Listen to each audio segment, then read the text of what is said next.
Good afternoon, guys. This is your mate Aries Tao. Today we are going to talk about clamshell lights. This type of lights used a lot in the fashion photography.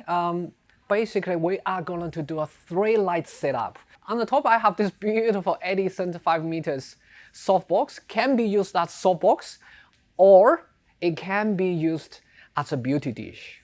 Yeah. Today I want this kind of soft look, so I'll use this as softbox. Now, on the bottom of the light, which is going to be used as fill light, it's a 65 centimeters softbox. Okay? We're going to have some fun with it. Because we're doing a high-key look, I'm going to have a white background, which is created by this, again, 1.8 meters umbrella with translucent diffuser on another AD400 Pro, so which is 3-light setup. Yeah, will be fun, and let's see how we do with it.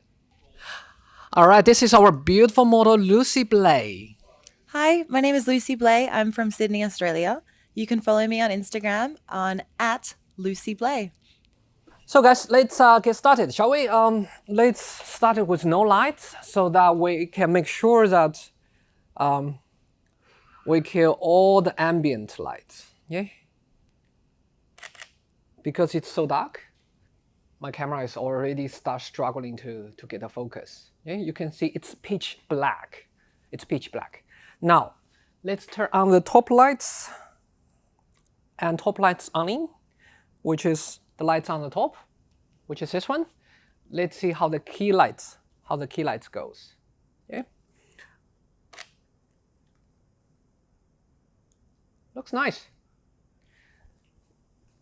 So, continuing from last episode, we are actually work with continuous lights, right? The advantage of continuous lights is that you can see where the light falls. It's easy for you to quickly nail the exposure.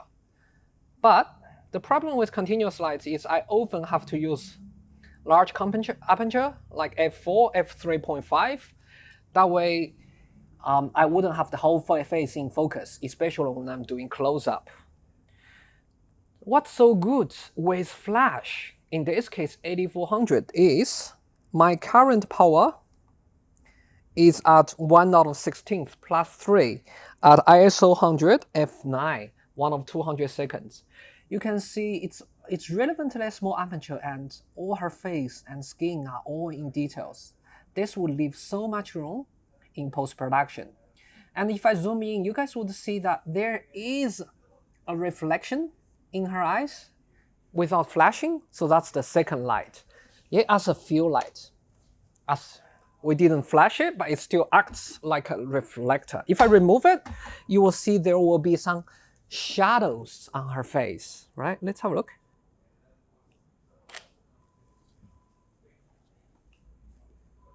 You see on the neck area, there's some shadows, but comparing with last one, it's relevantly subtle, right?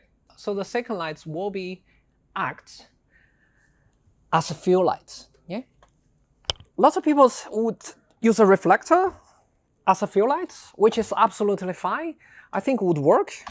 But for me, to have a better control, I prefer to use a second light as a fill light. Let's try that without flashing the second lights.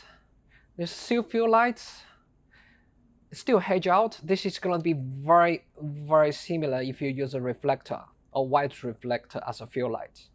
Yeah? And let's see what we can do with second light. Now let's turn it on. I'm at group A. It's 1/64 plus 0.7.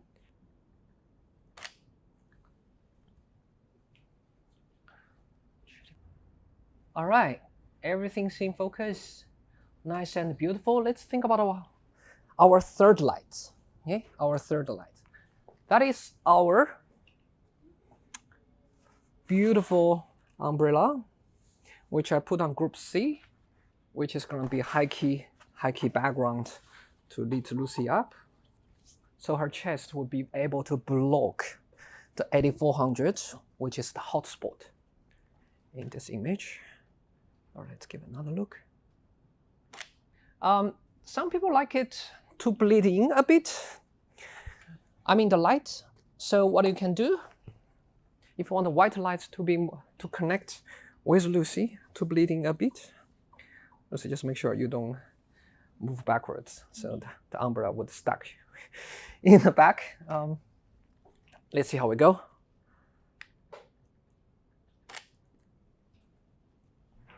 Which is really nice. Which is really good. Guys, if you look into the face area, you can see there's very, very subtle light starts to bleed in. For certain people, they quite enjoy this kind of look. So just by moving the distance between the backlit and your model, you would be able to achieve this look. After you get the lights all in place, you can start to communicate or talk to model. Lucy, obviously, hey, I like that lot. It's good. Fantastic.